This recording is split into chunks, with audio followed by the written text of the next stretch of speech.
Welcome back everyone. आज की हम इस वीडियो में डिस्कस करने वाले हैं रेजिडेंटल स्टेटस के कुछ एग्जांपल्स या फिर ये कह लो कि कुछ जो प्रॉब्लम्स आती हैं रेजिडेंटल स्टेटस चेक करते टाइम, वो उनके इलस्ट्रेशन या फिर हम सम इस वीडियो में सोल्व करने वाले हैं इंडिविजुअल पर्सन से। तो ये जो हमारी वीडियो होने वाली है गाइज, ये होने वाली है जो हमने पार्ट 4 बना रखी है इनकम टैक्स पर रेजिडेंटल स्टेटस के, उसी के बेस पर है। उसमें हमने कंडीशंस थोड़ी अपनी स्टडी कर ली हैं ऑलरेडी। तो उस जब उन कंडीशंस के कॉन्सेप्ट को आप समझ जाएंगे तो आप इस वीडियो को ईजीली समझ सकते हैं। अगर आपने उस वीडियो को अभी तक देखा नहीं है तो मेरी आपसे रिक्वेस्ट है कि पहले आप उस वीडियो को समझ लीजिए, उसके कॉन्सेप्ट को समझ लीजिए, क्योंकि उसी कॉन्सेप्ट वो इस वीडियो पर अप्लाई होंगे। अगर आप उसको नहीं देखोगे तो मेरे ख्याल में आपकी वीडियो ज़्यादा से ज़्यादा समझ नहीं आएगी। लेकिन अगर आप उस वीडियो को देख लेंगे, उसके कॉन्सेप्ट को अच्छी तरह समझ लेंगे, तो आप इस वीडियो में जो एग्जाम्पल्स होंगे फिर प्रॉब्लम्स आने वाले हैं उनको चुटकियों में सोल्व कर सकते हैं। चलिए स्टार्ट करते हैं। और वीडियो का जो लिंक है आपको पार्ट 4 का, वो आपको वीडियो के डिस्क्रिप्शन में मिल जाएगा। आप वहाँ से चेक कर सकते हैं, वीडियो देख सकते हैं, कॉन्सेप्ट समझ सकते हैं। तो हमारा फर्स्ट क्वेश्चन है, mister Anil left India for the first time on 4 August 2021 and come back 2 January 2022. Determine his residential status for the assessment year 2022 and 23. सबसे पहले इसमें कुछ कीवर्ड है, जैसे किसी भी लाइन में कीवर्ड होते हैं। ओके, तो पहले हम उसको चेक कर लेते हैं कीवर्ड क्या क्या है, ताकि हमारा सम ईजी हो जाए। तो फर्स्ट टाइम ये कीवर्ड है, मिस्टर अनिल जो है इंडिया को कब छोड़ रहा है, फर्स्ट टाइम छोड़ रहा है, ना कि उससे पहले जा चुका है, बस पहली बार वो छोड़ रहा है। और कब छोड़ा है, 4 अगस्त 2021 को छोड़ा है। और वापस कब आया, 2 जनवरी 2022 में वापस आया। तो ये हमारे कुछ कीवर्ड हो गए कि इंडिया से फर्स्ट टाइम ही गया है, छोड़कर इंडिया को पहली बार ही गया है। 4 अगस्त 2021 में गया था और 2 जनवरी 2022 को वापस आ गया। अब इस क्वेश्चन कहता है कि असेसमेंट ईयर 2022 और 23 का जो रेजिडेंटल स्टेटस है वो हमें मिस्टर अनिल का चेक करना है कि वो कौन सी कंडीशंस को तो फुलफिल कर रहा है। तो ये अब सॉल्यूशंस को देख लेते हैं। Mister Anil in India during the previous year. So यहाँ पर एक वर्ड आ रहा है प्रीवियस ईयर, और यहाँ पर आ रहा था असेसमेंट ईयर। तो अगर आपको नहीं पता कि असेसमेंट ईयर क्या होता है, प्रीवियस ईयर क्या होता है, पर्सन्स कौन होता है, एसएससी क्या होता है, फाइनेंशियल ईयर क्या होता है, तो मेरे ख्याल में आपको ये बड़े ज़्यादातर समझ नहीं आएगी। क्योंकि सबसे पहले ये जो कुछ मेन वर्ड होते हैं ये आपको इनकम टैक्स में समझने ज़रूरी होते हैं। तो अगर आपको अभी तक इनके बारे में नहीं पता तो मैंने इस पर एक ऑलरेडी वीडियो बना रखी है, और उस वीडियो का लिंक आपको वीडियो के डिस्क्रिप्शन में मिल जाएगा। आप वहाँ से चेक कर सकते हैं कि ये वर्ड्स जो हैं इनका मीनिंग क्या होता है। तो उस वीडियो को आप इस वीडियो से पहले देख लें तो बेटर होगा, क्योंकि आप और अच्छी तरीके से समझ सकते हैं। प्रीवियस ईयर यानी कि लास्ट ईयर जो हमारा असेसमेंट ईयर चला हुआ है 2023 और 22, उसका जो प्रीवियस ईयर होगा वो होगा 2021 एंड 22, यानी कि पिछला ईयर 2 साल चल रहा है उससे पीछे का साल है वो प्रीवियस ईयर होगा। उसमें अब हमें चेक करना ड्यूरिंग द प्रीवियस ईयर, कब तक वो यहाँ पर रहा है, मिस्टर अनिल इंडिया में कब तक रहा है। तो छोड़ने की बात नहीं हो रही, यहाँ पर रहने की बात हो रही है, वो ध्यान देने की जरूरत है कि 215 दिन 215 डेज जो है मिस्टर अनिल इंडिया में रहा है। तो वो 215 डेज कैसे रहा वो हम अब यहाँ पर कैलकुलेट करके आपको दिखा देते हैं। अप्रैल 30, अब आप बोलोगे अप्रैल 30 क्यों है, जनवरी से भी आप स्टार्ट कर सकते थे यहाँ पर। तो हमारा फाइनेंशियल ईयर जो है वो 1 अप्रैल से स्टार्ट होता है और ख़त्म होता है 31 मार्च। तो उसी के अकॉर्डिंग हमने यहाँ पर कैलकुलेट कर रखा है। अप्रैल में 30 डेज हो गए, वो हमने यहाँ पर कैलकुलेट कर दिया। मई के 31 डेज, जून के 30, जुलाई के 31 और अगस्त के 4 डेज़। अब आप बोलोगे कि अगस्त की सिर्फ 4 डेज ही क्यों लिए, अगस्त में तो 31 डेज होते हैं, वो आपने क्यों नहीं लिए। तो इसमें एक मेन इम्पोर्टेंट बात ये है कि कोई भी पर्सन है वो जिस टाइम इंडिया में आ रहा हो वो दिन भी उसका रेजिडेंटल स्टेटस में इंक्लूड होगा, फिर जिस टाइम वो इंडिया से बाहर जा रहा हो उस दिन वो दिन भी रेजिडेंटल स्टेटस में कैलकुलेट होगा। तो 4 अगस्त यानी कि वो अगस्त के 4 दिन इंडिया में रहा है, तो इसलिए अगस्त के 4 दिन ही यहाँ पर कैलकुलेट होंगे। और जनवरी के 30 डेज यहाँ पर कैलकुलेट हुए। आप बोलोगे कि जनवरी में 30 डेज ही कैसे हुए, 31 डेज 31 डेज होते हैं जनवरी में, तो आपने यहाँ पर 30 कैसे लिए। तो यहाँ पर आप देख सकते हैं कि 2 जनवरी को जो वापस आया है, तो जिस दिन वो आया है ना वो दिन उसका इंक्लूड होगा। तो 1 तारीख को गया नहीं था तो 1 तारीख तो हमने छोड़ दी, 2 जनवरी को आया, वो 2 जनवरी से लेकर 31 जनवरी तक के 2 दिन हो गए, वो हो गए हमारे 30 दिन। तो यहाँ पर इसलिए हमने जनवरी 30 लिख दिया, फरवरी के 28 डेज, ओके, और मार्च के 31 डेज हो गए। तो हमने इन सभी डेज़ को कैलकुलेट किया, अप्रैल मई जून जुलाई अगस्त जनवरी फरवरी मार्च की डेज़ को कैलकुलेट किया हमने, तो वो डेज़ बने 215 डेज बन गए, ठीक है। 215 डेज जो है previous year mister Anil India में रहा है। He satisfy the basic conditions of 182 days और more stay in India and also fulfil the additional conditions. पहले आप ये देख लीजिए हमारी पहली बेसिक कंडीशंस क्या कहती है। दो कंडीशंस होती हैं, बेसिक और एडिशनल कंडीशंस, जो हमने पार्ट 4 में डिस्कस कर लिया। रिक्वेस्ट है बार बार आपसे कहा जा रहा है कि आप पहले उस वीडियो को देख लीजिए, अगर आपने नहीं देखी तो भी आपको ये समझ आएगा। तो बेसिक कंडीशंस ये कहती थी कि 182 डेज वो यहाँ पर रहना चाहिए इंडिया में, ओके, और वो रह गया 215 डेज। तो इसका मतलब उसने जो बेसिक कंडीशंस थी वो हमारी फुलफिल कर ली है। एडिशनल कंडीशंस ये कहती है कि कोई भी पर्सन है, इंडिविजुअल, वो प्रीसीडिंग द प्रीवियस ईयर जो है इंडिया में 2 ईयर आफ्टर 10 ईयर रहना चाहिए, और preceding the previous year 730 days out of 7 years जो है इंडिया में रहना चाहिए। प्रीसीडिंग द प्रीवियस ईयर यानी कि जो हमारा पिछला साल है उससे पीछे जितने ईयर होते हैं ना वो प्रीसीडिंग द प्रीवियस ईयर होते हैं।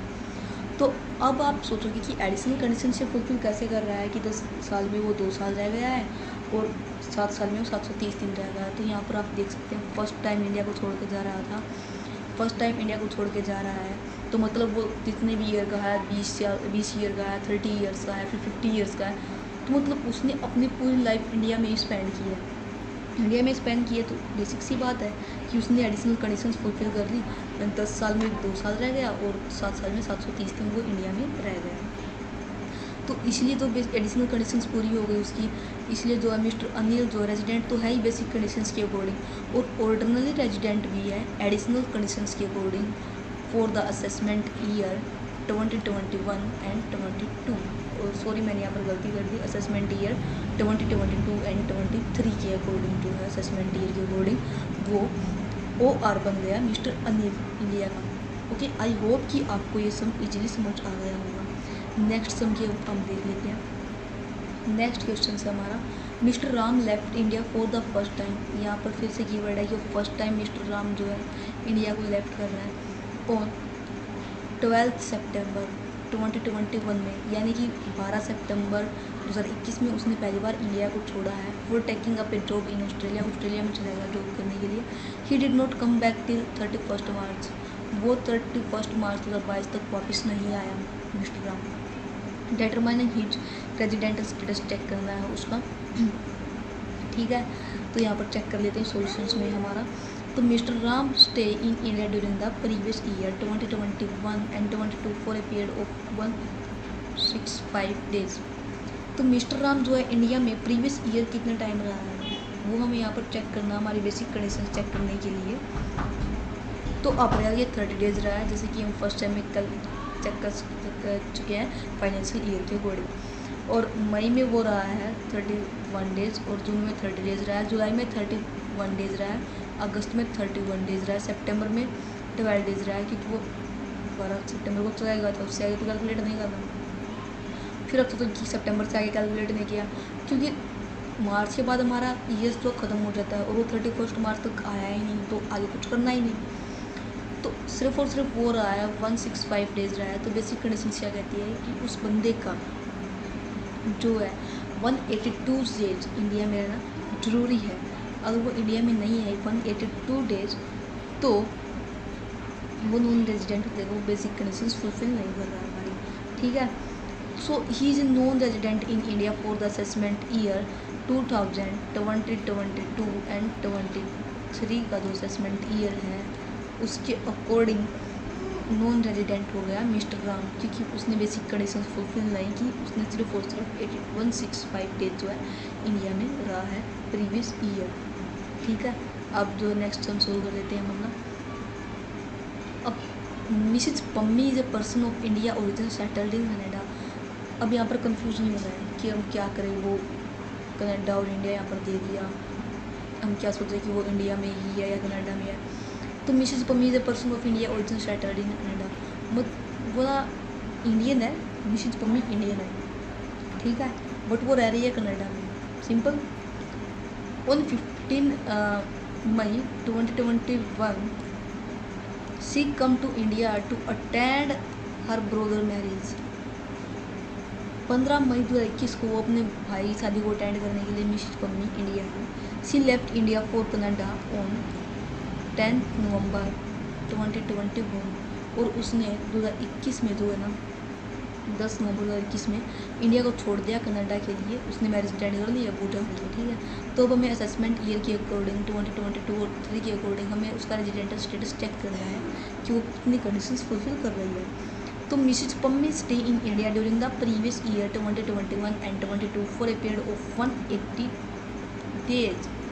बेसिक कंडीशंस क्या कहती है कि कोई भी पर्सन है बेसिक कंडीशंस के अकॉर्डिंग उसका इंडिया में प्रीवियस ईयर में 182 डेज रहना जरूरी है। बट मिसेज पम्मी जो सिर्फ और सिर्फ 180 डेज रही है, तो सिंपल सी बात है कि वो नॉन रेजिडेंट हो गई। नॉन रेजिडेंट हो गई तो हमें एडिशनल कंडीशंस पर जाना ही नहीं है।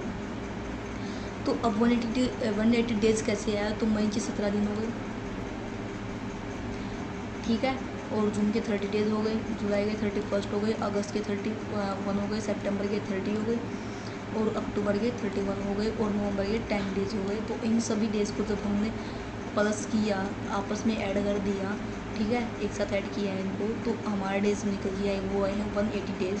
तो इसके अकॉर्डिंग बेसिक तो कंडीशंस है मिसेस पम्मी ने फुलफिल नहीं की, इसलिए वो नॉन रेजिडेंट है अकॉर्डिंग टू असेसमेंट ईयर 2022 और 3 के, ठीक है।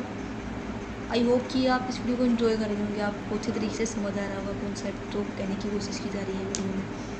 नेक्स्ट क्वेश्चन देख लेते हैं।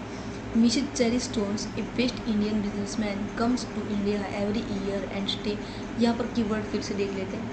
एवरी ईयर, हर साल इंडिया में आता है, and stay in India for 4 months, और 4 महीने के लिए इंडिया में रहता है हर साल। कौन से महीने, जनवरी से लेकर अप्रैल तक 4 महीने को, जनवरी फरवरी मार्च अप्रैल 4 महीने आया एवरी ईयर सिंस जनवरी 2014 से, जो वो 2014 से पहले नहीं आया इंडिया में, 2014 से आ रहा है। कहीं आप सोचो एवरी ईयर का मीनिंग ये है कि लास्ट के जितने भी हैं सभी को कैलकुलेट कर दो, नहीं, यहाँ पर दी हुई है कंडीशंस, 2014 दिया हुआ है, ठीक है। 2014 से लेकर अब तक जनवरी हर 4 महीने हर ईयर के वो इंडिया में आता है। Determine his residential status for the assessment year 2022 and 3 के अकॉर्डिंग उसका रेजिडेंटल स्टेटस चेक करना है कि कितनी कंडीशंस जो है फुलफिल कर रहा है। चलिए देख लेते हैं। Cherry stones was in India for January 2020 to April 2020, ठीक है। प्रीवियस ईयर क्या हो गया इसका, यही तो हो गया, तो 2021 और 2022। अब 21 में तो उसका जनवरी फरवरी मार्च आता ही नहीं, ठीक है, अप्रैल नहीं आता उसका, ठीक है, यहाँ पर फर्स्ट, ठीक है, आप यहाँ पर देख सकते हैं। अब हमें चेक करना है 120 days during the previous year. तो हमें यहाँ पर मिस्टर चेरी स्टोन्स का जो है रेजिडेंटल स्टेटस चेक करना है। तो जनवरी 2022 से लेकर अप्रैल 2022 तक वो 4 महीने रहा है, ठीक है। तो अब हम यहाँ पर चेक कर लेते हैं 120 days during the previous year 2021 and 2022, ठीक है। 120 दिन जो है वो प्रीवियस ईयर जो यहाँ पर रहा है, and 48 days during the 4 year immediately preceding the previous year. Preceding the previous year meaning पिछला जो साल है ना, उस साल को छोड़ दो, उसके बाद के जितने साल हो गए प्रीसीडिंग द प्रीवियस ईयर। 2020 से 21 में वो 120 दिन रहा, 2019 से 20 में वो 121 दिन रहा, 2018 से 19 में वो 120 दिन रहा, 17 से 18 में वो 120 दिन रहा। जब इन सब का हमने टोटल किया वो निकल गया है हमारा 481 डेज। दस हीज रेजिडेंट इन इंडिया। आप बोलोगे कैसे होगा, बेसिक कंडीशंस के अकॉर्डिंग तो 182 डेज होना चाहिए था। तो अगर सिंपल है, अगर वो 182 डेज वाली कंडीशंस चेक नहीं कर रहा है तो बेसिक कंडीशंस 2 कंडीशंस थी, उनमें से एक अप्लाई होनी ज़रूरी है। तो उसके अकॉर्डिंग था कि प्रीवियस ईयर में 60 डेज रहना जरूरी है और प्रीसीडिंग द प्रीवियस ईयर में 4 ईयर्स जो है उसके अकॉर्डिंग 365 डेज रहना चाहिए था। तो इसने कंडीशंस पूरी कर दी, 481 डेज की ज़्यादा ही होगा 365 डेज को, ठीक है। तो ये रेजिडेंट हो गया इंडिया का मिस्टर चेरी स्टोन्स। अब हमें इसकी एडिशनल कंडीशंस चेक करनी है, वो क्या कहती हैं। तो यहाँ पर जो हमने 10 ईयर्स का तो प्रीवियस ईयर ले रखे हैं, 10 years previous the previous year. अब आप बोलोगे 10 ईयर्स के लिए, वो 2014 में ये आया था, तो अभी तक तो 10 ईयर्स फुलफिल हुए नहीं, कंप्लीट हुए नहीं। तो एडिशनल कंडीशन ये कहती है कि उसमें लिमिट दी है 10 ईयर्स की और 7 ईयर्स की, तो हमें वो तो फुलफिल करनी ही पड़ेगी। तो 10 ईयर्स तक का मैंने डाटा ले लिया, सिंपल। पी प्रीवियस ईयर यानी कि previous the previous year. Assessment year है 2022 एंड 23, और इसका प्रीवियस हो गया 2021 और 22। तो हमने 2021 और 22 का छोड़ दिया, और जो इसके प्रीवियस द प्रीवियस ईयर था उनको यहाँ पर डाटा हमने ले लिया। 2020 और 21 में रहा है और 120 दिन, 1920 में रहा है 121, 18 से 19 में रहा है 120, 17 से 18 में रहा है 120, 16 से 17 में रहा है 120, और 15 से 16 में रहा है 121, 14 से 15 में रहा है 120, और 13 से 14 में रहा है 120, 12 से 13 में रहा है 0, और 11 से 12 में रहा है 0। अब आप बोलोगे कि यहाँ पर तो सभी में 120 डेज आ रहे हैं, तो यहाँ पर 121 डेज क्यों आ रहे हैं? जो 4 ईयर्स में, एवरी 4 ईयर्स जो हमारा कैलेंडर में फरवरी के जो मंथ होता है उसमें जो है हमारी एक डेट बढ़ जाती है, यानी डेट बढ़ जाती है, यानी कि 29 डेज जो वो हो जाते हैं। और यहाँ पर आप ध्यान दें तो जनवरी, फरवरी, मार्च, अप्रैल 4 महीने का रख दो, तो उसके अकॉर्डिंग जो फरवरी में आ गया वो बंदा इंडिया में। तो जो एवरी 4 ईयर आया अकॉर्डिंग टू फरवरी के, तो वहाँ पर 1 डेज बढ़ गया, तो 121 दिन यहाँ पर हो गया। अब ये होगा क्लियर। अब आप बोलोगे कि यहाँ पर 0 आ गया, 0 तो आना ही है क्योंकि वो आया 2014 में है, 2014 में आया तो 12, 13 और 11, 12 का तो 0 ही रहना है, सिंपल सी बात है। इसका तो कुछ कर नहीं सकते कि ज़बरदस्ती हम यहाँ पर उसे डेज यूज़ कर लेंगे, ठीक है। अब ये हमने यहाँ पर डेट जो है यहाँ पर जो डाटा तो हमने लिख दिया। अब 15 से 21 जो 7 ईयर है उसके अकॉर्डिंग जो कंडीशंस, एडिशनल कंडीशंस में वो रहा है मिस्टर चेरी स्टोन्स 842 डेज। और ये कंडीशंस क्या कहती थी, 73 डेज आउट ऑफ 7 ईयर्स रहना चाहिए, तो वो रह गया 7 ईयर्स का अगर डाटा कैलकुलेट करें तो 842 डेज रह गया, तो ये वाली कंडीशंस उसकी फुलफिल हो गई। अब फिर एडिशनल कंडीशंस की सेकेंड कंडीशंस चेक करें। 2012 टू 2021 के अकॉर्डिंग 10 ईयर्स हो गए टोटल, तो उसमें वो कितने दिन का 962 डेज रहा है, और रहना कितना था उसको 2 ईयर्स आउट ऑफ 10 ईयर्स, ज़्यादा ही रह गया। वो सिंपल है कि मतलब उसने ये भी कंडीशंस फुलफिल कर दी, तो उसने अब यहाँ पर आप देखो resident, he was a resident in India, उसने रेजिडेंट जो फर्स्ट बेसिक कंडीशंस वो फुलफिल कर दी, उसने ये वाली दोनों कंडीशंस हैं एडिशनल कंडीशंस ये फुलफिल कर दी, तो ये क्या हो गया OR हो गया, इंडिया का OR हो गया, ओरिजिनली रेजिडेंट हो गया, क्योंकि उसने दोनों कंडीशंस जो है बेसिक और एडिशनल फुलफिल कर दी। अब एक हमारा लास्ट का ही समझता है, शायद वो चेक कर लेते हैं। तो गाइस आपसे ना रिक्वेस्ट है कि आप इन सम्स को ना अपने पास से एग्जांपल्स लीजिए, उनको सोल्व करके देखिए। अगर आपको कोई प्रॉब्लम आ रही है तो आप कमेंट बॉक्स में टाइप कीजिए कि आपने क्या जो है सम लिया था और उसमें आपको क्या प्रॉब्लम आ रही है, किस तरीके से आप उसको सोल्व करने की कोशिश कर रहे हो और आपका रिजल्ट क्या आ रहा है। अगर आपको जो सम्स नहीं मिल रहे, क्वेश्चंस नहीं मिल रहे करने के, या फिर आप कंफ्यूज हो रहे हो करने में, स्टार्टिंग में कर रहे हो तो आप ऐसा कर सकते हैं, जो हमारे वीडियो जो आप स्क्रीन पर क्वेश्चंस देख रहे हैं उन क्वेश्चंस को आप अपनी कॉपी में शॉर्ट डाउन कर लीजिए और वीडियो क्लोज करके उन क्वेश्चंस को सोल्व करने की कोशिश कीजिए, और फिर आप देखिए कि आपका आंसर मैच कर रहा है या नहीं कर रहा, तो आपने क्या मिस्टेक की है, ठीक है। आप करिए जरूर इन सम्स को, कमेंट बॉक्स खुला आपके लिए अगर आपको कोई प्रॉब्लम आ रही है तो क्वेश्चंस देख लेते हैं। Mrs Jenny Taylor a foreign national comes to India for the first time. अब यहाँ पर कीवर्ड आएगा फर्स्ट टाइम में आई है मिसेस जैनी टेलर जो है इंडिया में 10 मई 2012 को आई, 2012 को आई 10वीं को, और ड्यूरिंग द फाइनेंशियल ईयर क्या था उसका 2021 और 22 था, 20 और 21 था, 19 और 20 था, 18 और 19 था, 17 और 18 था। She is in India 70 days, 190 days, 60 days, 70 days, 150 days. अब आप इस क्वेश्चन में ज़्यादा कंफ्यूज मत हो, इजी लैंग्वेज में समझा रहे हैं। 2021 और 22 के ईयर के अकॉर्डिंग हो रही है 70 दिन, 20 और 21 के अकॉर्डिंग 190 डेज इंडिया में है, 19 और 20 के अकॉर्डिंग 60 डेज इंडिया में है, 18 और 19 के अकॉर्डिंग 70 डेज इंडिया में है, 17 और 18 के अकॉर्डिंग 150 डेज इंडिया में है। इस तरह से इस सम्स को दिया गया है। अब असेसमेंट ईयर 2022 और 2023 के अकॉर्डिंग हमें मिसेस जैनी टेलर का रेजिडेंटल स्टेटस चेक करना है। चलिए चेक कर लेते हैं। Mrs Taylor was in India for a period of 70 days during the previous year. यहाँ पर यही की वर्ड बन गया। बेसिक कंडीशंस क्या कहती थी कि 182 डेज प्रीवियस ईयर रहना चाहिए। अगर ये कंडीशंस फुलफिल नहीं करा तो बेसिक कंडीशंस की सेकंड कंडीशंस ये कहती थी कि 60 डेज जो है वो प्रीवियस ईयर में होना चाहिए, प्लस उसके साथ ही PPY यानी preceding the previous year 4 year जो है उसके 365 डेज रहना चाहिए। तो बेसिक कंडीशंस की जो सेकंड कंडीशंस है उसमें 60 डेज वाले जो कंडीशंस वो यहाँ पर फुलफिल कर दी मिसेस जेनी ने। For the 540 days during the 4 years, और 4 साल प्रीसीडिंग द प्रीवियस ईयर 540 दिन जो है मिसेस जेनी टेलर जो है यहाँ पर रह गई इंडिया में। ठीक है, तो इसका मतलब क्या हुआ कि वो रेजिडेंट है, क्योंकि 60 days plus 365 days 4 year of preceding the previous year जो था वो कंडीशन से आपने फुलफिल कर दी, 60 डेज वाली और 365 डेज वाली। दोनों ही ज़्यादा हो रही हैं, ज़्यादा होने से कोई फ़र्क नहीं पड़ता, बट कम नहीं होनी चाहिए। तो रेजिडेंट हो गई इंडिया की। ओके, अब एडिशनल कंडीशन चेक कर लेते हैं। During 10 years preceding the previous year 21 and 22 Mrs Taylor is a resident in India only 540 days.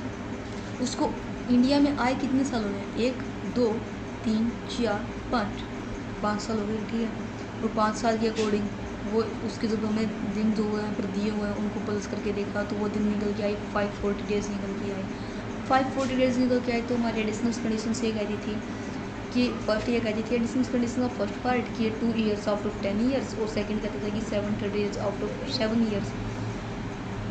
तो 730 डेज तक तो ये पहुँच ही नहीं पा रही है, ये कम है। 540 है, 730 नहीं है तो कम है। तो उसका मतलब ये है कि उसमें जो सेकंड कंडीशंस है वो बेसिक एडिशनल कंडीशंस है वो सेटिस्फाई नहीं हुई उससे। ठीक है, तो वो जो है सेकंड कंडीशंस एडिशनल कंडीशन उसने फुलफिल नहीं की, इसलिए वो नॉट OR यानी कि नॉट ऑर्डिनरी रेजिडेंट है, NOR है। ठीक है, क्या है? NOR है, नॉट ऑर्डिनरी रेजिडेंट है। सिर्फ उसने बेसिक कंडीशंस फुलफिल किया, उसके अकॉर्डिंग वो सिर्फ और सिर्फ रेजिडेंट है, लेकिन OR नहीं है, NOR है। ठीक है, तो आज की हमारी वीडियो में कुछ यही शम्स थे जो मैंने आपको अच्छे तरीके से एक्सप्लेन करा दिए हैं। आप इन शम्स को ट्राई करना, चेक करना। कमेंट बॉक्स ओपन है, ये आप कमेंट्स करो आपको कहाँ प्रॉब्लम आ रही है। और मेरी आपसे एक रिक्वेस्ट है कि आप इस वीडियो को अपने फ्रेंड्स के साथ भी शेयर करो ताकि वो भी इसी नॉलेज गेन कर सकें। और जो हमारी नेक्स्ट वीडियो आने वाली है ना, जैसे हमने यहाँ पर रेजिडेंट स्टेटस चेक किया था इंडिविजुअल का, नेक्स्ट वीडियो में हम कंपनी का करेंगे। ठीक है, चेक इंडिविजुअल स्टेटस जो है अदर पर्सन का इंडिविजुअल स्टेटस चेक करेंगे। ठीक है, या फिर जो हमारे एसोसिएशंस बसती हैं, पर्सन्स ऑफ एसोसिएशन, उनका चेक करेंगे रेजिडेंटल स्टेटस क्या रहता है, किस तरीके से चेक किया जाता है। तो ये कुछ हमारे जो रेजिडेंटल स्टेटस वाले पार्ट में जो 2-3 छोटे टॉपिक बचते हैं, कंपनी का, अदर्स पर्सन्स का, एसोसिएशन पर्सन्स का। तो ये जो वीडियो होने वाली है ना, इन तीनों टॉपिक की एक वीडियो बनाने, क्योंकि छोटे टॉपिक हैं, 5-4 मिनट के ही होने वाला, ज़्यादा कुछ होने नहीं वाला है इनमें। क्योंकि सबसे मेन इंपॉर्टेंट बात तो थी पर्सन्स की, थी इंडिविजुअल की। अगर आप इस कॉन्सेप्ट को समझ जाएंगे तो आप जो आगे वाली कंपनी की या फिर अदर पर्सन्स का रेजिडेंटल स्टेटस आप उनको ईजिली चेक कर सकते हैं, आप उस कॉन्सेप्ट को ईजिली समझ सकते हैं। नेक्स्ट वीडियो में हम इन्हीं जो बच गए हमारे रेजिडेंटल स्टेटस के जो टॉपिक है उनके बारे में डिस्कस करेंगे। नेक्स्ट वीडियो काफ़ी छोटी होगी क्योंकि ये टॉपिक बहुत छोटे वाले 2-3 मिनट के टॉपिक है वैसे तो, बट टीवी स्टडी कराएँ तो 5-4 मिनट तो उनमें लग ही जाएगी। Thanks for watching guys.